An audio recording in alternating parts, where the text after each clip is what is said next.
اعوذ باللہ من الشیطان الرجیم بسم اللہ الرحمن الرحیم۔ ایک بڑا اہم موضوع جو آج کے وقت کی ضرورت ہے اور جدید تقاضوں کے مطابق جیسے جیسے دور بدلتا ہے اور جدید مسائل سامنے آتے ہیں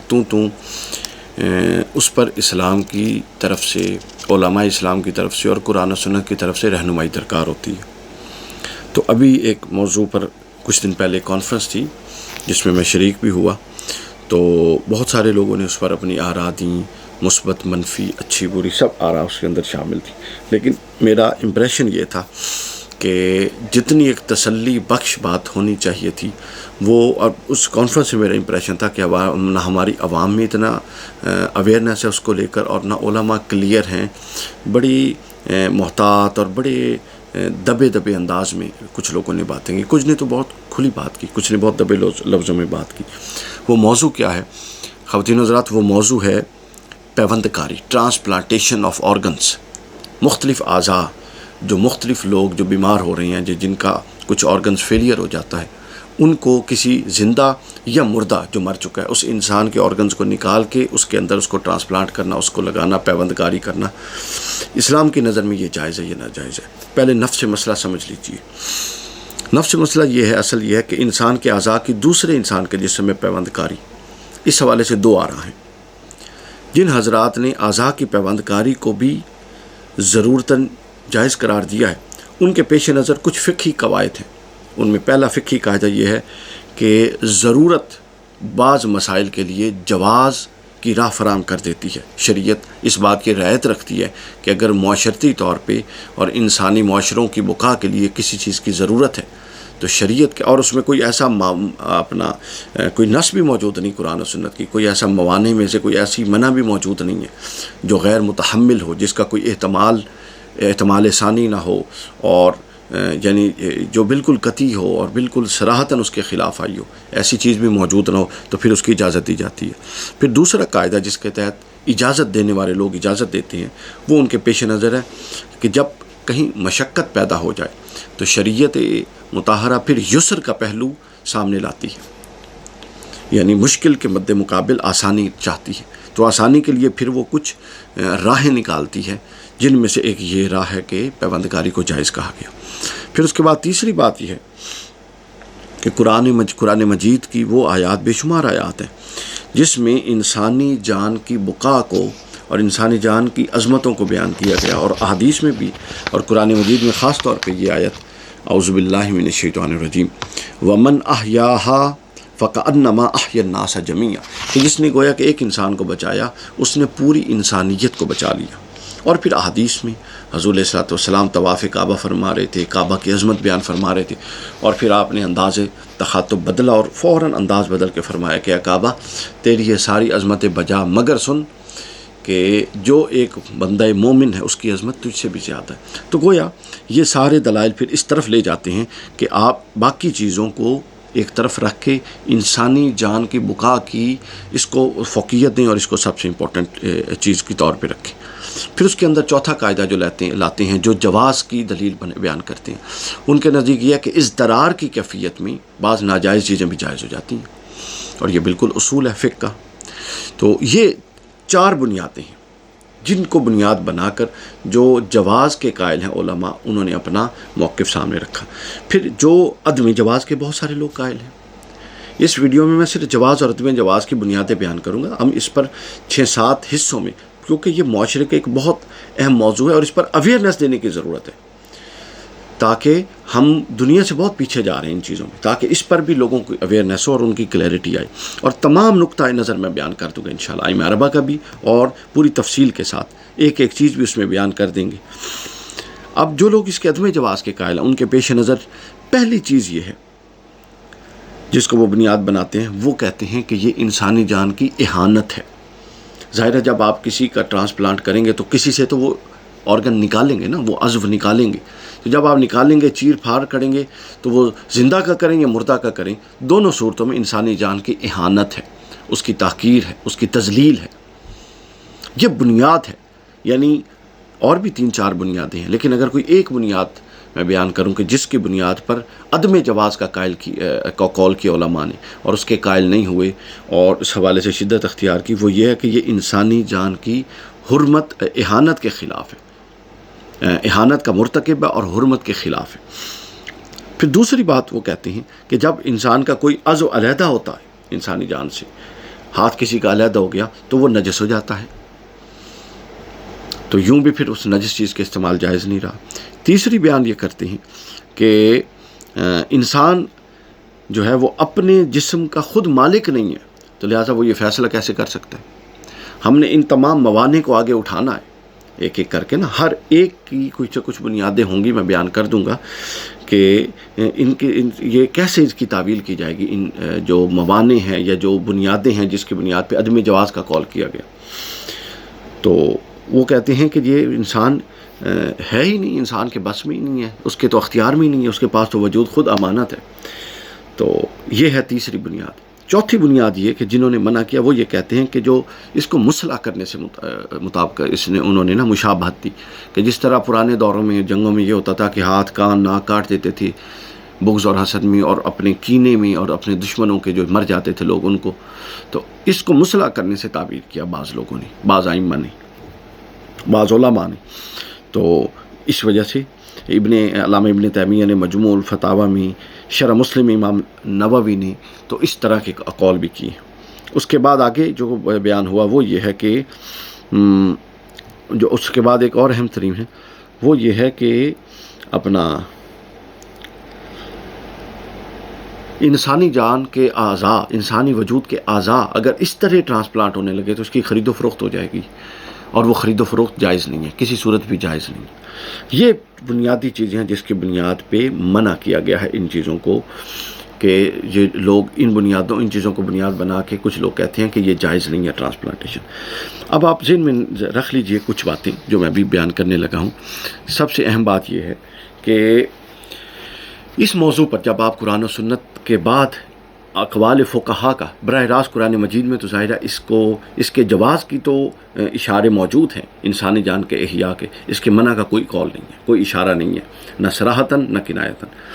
اس کے بعد آپ آ جاتے ہیں جب احادیث میں، تو احادیث میں کچھ چیزیں اس پر موجود ہیں جن کو عدم جواز والے بھی بنیاد بناتے ہیں، اور کچھ اقوال اور کچھ فرمودات جناب رسول اکرم صلی اللہ علیہ وسلم ایسے بھی موجود ہیں جن کو عدم جواز والے اور جواز والے دونوں اپنی اپنی بنیاد لیتے ہیں اس کے اندر سے، اور وہ سب تعویل والے ہیں، اس کو میں بیان کر دوں گا۔ اور پھر تیسری چیز آتی ہے اقوال فقہا، اقوال صحابہ اور ائمہ اربعہ کے اقوال۔ ایک بات ذہن نشین رکھ لیجئے کہ جتنے اقوال، جتنی روایات، جتنی احادیث آپ کو اس ضمن میں میسر آئیں گی، یعنی اب سے پیچھے چلے جائیں 200 سال، اور 200 سال سے اوپر چلے جائیں 1400 سال، یعنی یہ پچھلے 200 سال چھوڑ دیں، اس سے اوپر 1400 سال 1200 سال آپ چلے جائیں، تو آپ کو جتنی روایات نظر آئیں گی وہ صرف ٹرانسپلانٹیشن کی بابت میں 2 چیزوں سے متعلق ہے، چونکہ ضرورت ہی 2 چیزوں کی تھی اور ہوتی ہی 2 چیزوں کی تھی، اور رواج ہی 2 چیزوں کا تھا، یا اگر بہت دیکھیں گے تو 3 چیزیں، 3 سے زیادہ چوتھی کوئی چیز کسی کتاب میں، فقہ کی کتاب ہو، حدیث کی کتاب ہو، ذکر نہیں ہے۔ ایون کہ اس پر واہبہ زحیلی علیہ رحمہ کی جو ہے الادلہ الفقہ الاسلامی و ادلتہ، اس کی جو آخری جلد ہے، اس جلد کے اندر انہوں نے 7ویں جلد میں انہوں نے جو قراردادیں لکھی ہیں، اس میں بہت ساری قرارداد ہیں، اس میں بھی یہ ساری چیزیں میں دیکھ کے بیان کر رہا ہوں، اس میں بھی ایسی کوئی چیز نہیں ہے، یعنی اس دائرے سے باہر جو میں عرض کرنے لگا ہوں۔ تو 2-3 چیزیں ہیں۔ ایک چیز ہوتی تھی دودھ،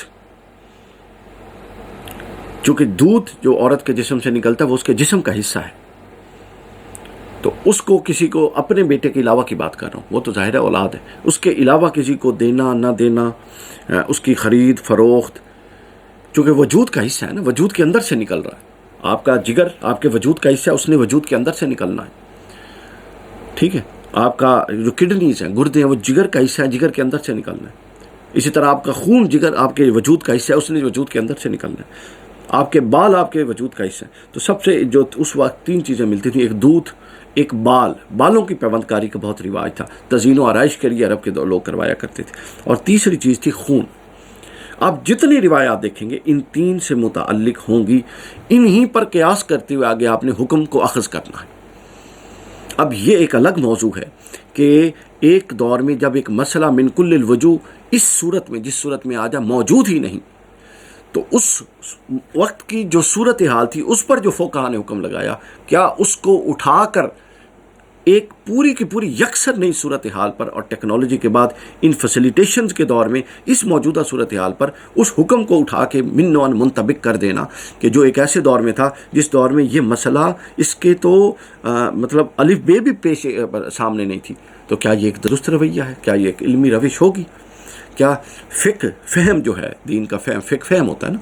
اور اصول فقہ اس کی اجازت دیتے ہیں؟ یہ ایک الگ موضوع ہے۔ کیا اس کو ہم قیاس کے چکر میں اور قیاس کے پردے میں اس سے اس کی بنیادیں اٹھا سکتے ہیں کہ نہیں اٹھا سکتے؟ یہ اہم ترین چیز ہے۔ روایات میں آتا ہے، اب یہ میں نے آپ کے سامنے دونوں موقف رکھ دیے، اور میں اب آگے دو روایات بیان کر کے اس حصے کو ہم ختم کر دیں گے کہ جو میں نے عرض کیا نا کہ اس دور میں صرف 2-3 چیزیں ہوتی تھیں جن کی یہ ٹرانسپلانٹیشن ہوتی تھی۔ اس حوالے سے بحر الرائق کے اندر 6 جلد صفحہ نمبر 81 پر موجود ہے کہ یعنی کسی انسان کے بال سے انتفاع جائز نہیں ہے۔ اس دور میں چونکہ ہوتا تھا، اور اس سے پہلے بحر الرائق سے پہلے جو فقہ کی کتابیں تھیں ان میں بھی یہ بحث چلی آ رہی تھی، حتیٰ کہ بعض حدیث کی کتابوں میں بھی ہے، تو اس کی بے کو جائز نہیں کہا، اس لیے کہ آدمی مکرم ہے۔ بنیاد جو میں نے عرض کر دی کہ کرامت انسانیت اور وجہ اہانت جس کی بنیاد پر اس کو عدم جواز کا قول کیا گیا، تو انہوں نے کہا جی کہ اس کی نہیں کر سکتے کیونکہ انسان مکرم ہے، نہ کہ قابل صرف کوئی چیز ہے۔ ایسی نہیں ہے کہ اس کو صرف کیا جائے، ادھر لوگ تھوڑا سا لگا دیا، ایک آزو کو ادھر لگا دیا، بس کوئی چیز جائز نہیں، اس لیے جائز نہیں۔ اور اس کے اجزاء میں سے کسی بھی جزو کو ذلیل کیا جائے یہ بھی جائز نہیں، یعنی انہوں نے اس کو اہانت انسانیت سمجھا۔ اس کے بعد دوسری بات جو کی گئی وہ فتاوی ہندیہ 5ویں جلد صفحہ نمبر 354 پر ہے، اور وہ بھی بالکل واضح کہ بے شک آدمی کا بال اس کی کرامت کی وجہ سے قابل انتفاع نہیں ہے۔ علت آ گئی اس کے اندر، انہوں نے اس کا وجہ بیان کر دی کہ اگر اہانت کا یہ جو اپنا موانع میں سے پہلا منع، وجہ منع ہے اہانت، یہ اٹھ جائے تو ظاہر ہے وہ عدم جواز پھر جواز میں بدل سکتا ہے۔ اس پر آگے ہم بات کریں۔ تو ابھی انہوں نے کہا کہ جی اس کی کرامت کی وجہ سے اس کے جو بال ہیں یہ قابل انتفاع نہیں، ان سے فائدہ نہیں اٹھایا جا سکتا۔ بعض لوگ کہتے ہیں کہ آدمی کے اجزاء سے انتفاع جائز نہیں، دوسرا قول یہ ہے کہ اس کی کرامت کی وجہ سے یہ جائز نہیں، تو لہٰذا وہی بات انہوں نے ایک دوسرے انداز میں کر دی۔ تو ابھی ہم نے آپ کے سامنے اب تک پہلے حصے میں یہ بات رکھی کہ اس کے جواز اور عدم جواز دونوں موقف موجود ہیں، اور جواز والوں کے دلائل بھی میں نے عرض کر دیے، عدم جواز والوں کے دلائل بھی میں نے آپ کی خدمت میں عرض کر دیے۔ آگے ہم اس کی وضاحت بیان کریں گے، لیکن جاتے جاتے یہ سن لیجئے کہ جو مصلح کہتے ہیں، جن لوگ عدم جواز ہے نا، میں 1 منٹ میں صرف عدم جواز کا رد کرتا جاؤں کہ عدم جواز کے دلائل جو ہیں ان کی بنیادیں کیسی ٹھیک نہیں ہیں۔ مثلا وہ کہتے ہیں کہ عدم جواز اس لیے ہے کہ اس کو مصلح کرنے سے مشابہت ہے۔ مصلح کرنے کی وجہ کیا ہوتی ہے؟ مصلح کرنے کے اندر نیت ہی اہانت ہوتی ہے کہ غصہ اور اپنا کیا نام ہے، بغض، حسد، اناد، اپنی دشمنی، جس دشمن کو مار دیا گیا ہے لیکن ابھی بھی غصہ ٹھنڈا نہیں ہوا، آپ اس کے اعضاء کاٹے ہیں، تو بتائیے پیوند کاری میں کیا اس طرح کی کوئی نیت اور اس طرح کی کوئی آپ کی انٹینشن ہوتی ہے؟ اور حدیث پاک قرآن مجید کا فیصلہ انما الاعمال بالنیات وانما لکل امرئ ما نویٰ، کہ ہر عمل کا دار و مدار اس کی نیت پر ہے۔ اور اس کا اگلا جملہ اور معنی خیز ہے کہ وَإِنَّمَا لِكُلِّ امْرِئٍ مَا نَوَىٰ، اور ہر امر کا اجر اس کی نیت کے مطابق ہے، اس کی پرفارمنس پر نہیں ہے، اس کی ظاہر پر نہیں، بلکہ اس کے اندر جو انٹینشن کار فرمائے اس کے مطابق۔ تو اگر انٹینشن یہ ہو کہ ایک شخص جو زندہ رہ سکتا ہے لیکن کسی آرگن فیلئر کی وجہ سے وہ مر رہا ہے اور اس کو بچایا جائے، تو بتائیے کیا یہ نیت اور مصلح کا نیت یا ان کے اندر کوئی میل رہ جاتا ہے؟ باقی نہیں رہ جاتا، یہ اٹھ جاتا ہے، موانع اٹھا دیا۔ اس کے بعد اگلی بات ہے کہ دوسرا یہ ہے کہ وہ کہتے ہیں کہ انسان خود اپنے وجود کا مالک نہیں ہے۔ یہ جو جتنے آرگنز ہیں یہ اللہ کی امانت ہے انسان کے پاس، لہٰذا وہ امانت میں خیانت نہیں کر سکتا۔ یہ جو عدم جواز کا قول ہے، یہ میں سمجھتا ہوں کہ یہی تو جواز کا قول ہے۔ یعنی جب آپ خود مالک ہی نہیں ہیں تو آپ تصرف کیسے کر رہے ہیں ایک چیز پر؟ اللہ نے آپ کو دی، آپ نے اتنا عرصہ اس کا استعمال کر لیا، تو جب ایک چیز کے آپ مالک نہیں، آپ اس کو روک کیسے سکتے ہیں اللہ کے دوسرے بندوں تک پہنچانے کے لیے؟ تو گویا جو چیز عدم جواز کی دلیل دی جاتی ہے اسی کے اندر سے جواز کا موقف نکلتا ہے، اور عدم جواز سے زیادہ مضبوطی سے نکلتا ہے۔ یہ موانع بھی اٹھ گیا۔ پھر اس کے بعد اگلی چیز یہ ہے کہ وہ یہ کہتے ہیں کہ اپنا ہاں خرید و فروخت جو ہے، اعضاء کی خرید و فروخت، یہ بالکل درست بات ہے۔ اعضاء کی خرید و فروخت سے اہانت انسانیت ہوتی ہے، لیکن اس کو کاروبار کوئی بھی بنانے کے حق پہ نہیں ہے، اور حرام ہے کہ اس طرح سے اس کو کاروبار بنایا جائے۔ اور پاکستان میں اور دنیا کے بہت سارے ممالک میں ناجائز طریقوں سے لوگوں کو نوکریوں کا جانسا دے کے لے جاتے ہیں، آپ کو جی دبئی بھیجیں گے، اور جا کے ان کے آپریشن کر کے اور ان کے ایک گردہ نکال لیتی ہیں۔ یہ بالکل حرام ہے۔ لیکن اس ایک پہلو جو اس کے اندر خراب ہے، جس کی یہاں پر چونکہ قانون سازی مضبوط نہیں ہے، قانون کے ہاتھ مضبوط نہیں ہے، اس کو جو اپنا جو ہوتے ہیں گناہ گار لوگ، ان پر گرفت نہیں کی جاتی، لیکن اس کی وجہ سے ایک یہ عمل پورا کا پورا مجروح کیسے ہو گیا؟ یہ خلاف عقل بات ہے، یہ نہیں ہو سکتا۔ تو لہٰذا ابھی ہم نے یہاں تک یہ بات کی کہ جو موانع تھے وہ موانع خود سے موانع اس طرح کے ہیں ہی نہیں جس طرح سے ان کو پورٹریٹ کیا گیا ہے، خاص طور پہ اس موضوع پر۔ وہ تو بڑے علماء تھے، انہوں نے تو اپنے دور میں جو بات کی وہ تو بالکل درست کی اس نقطے کے متعلق، لیکن آج ہم نے اس سے رہنمائی لے کے ایک نئے پیش نظر صورتحال پر احکام کو اخذ کرنا اور استدلال اور استنباط کرنا۔ اب اگلے کلپ میں، اگلی گفتگو میں انشاءاللہ ہم اس پر بات کریں گے کہ کیا موجودہ طریقہ جو پیوند کاری کا ہے، کیا یہ اہانت انسانیت اور اہانت انسان کے دائرے میں داخل ہے یا نہیں ہے؟ چونکہ یہ بنیاد ہے، باقی بات اس سے آگے چلے گی، پھر اس پر ائمہ اربعہ کے اقوال بھی آئیں گے انشاءاللہ۔ السلام علیکم ورحمۃ اللہ وبرکاتہ۔